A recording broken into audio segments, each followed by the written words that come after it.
ዛሬ እውነት ለመናገር በዞናችን በመጀመሪያ በከተማችን አስተዳደር የተማሪ ምገባን በይፋ ጀምረናል። ልጆች ስለሚውሉ ጧት በልተው መዋል ስለማይችሉ በትምህርት አቀባበላቸው በስነ ልቦና ግንባታቸው በተለያየ በሽታ እንዳይዳረጉ ልጆች ለአእምሯቸው ብሩህነት ሲባል እዚህ እንዲመገቡ ተወስኗል። ይህንን በተመለከተ 7 ሚሊዮን ብር በትምህርት ጽሕፈት ቤት በጅተን በከተማ አስተዳደር ከንቲባ አጸደቅን።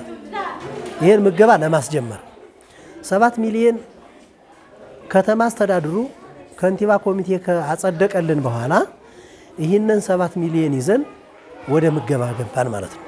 ወደ ምገባ ስንገባ እዚህ ትምህርት ቤት ብቻውን ነው ቅድመ አንደኛ ስለሆነ እዚህ ላይ በጥቅሉ 655 ተማሪዎች አሉ።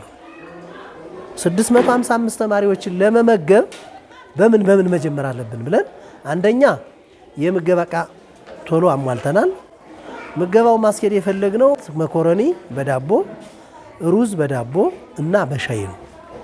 ቀጣይ የማህበረሰቡን ተነሳሽነት ሌላም ባለሀብቶች ከገቡበት እንቁላል ለመጀመር ከቅዳችን አካተናል።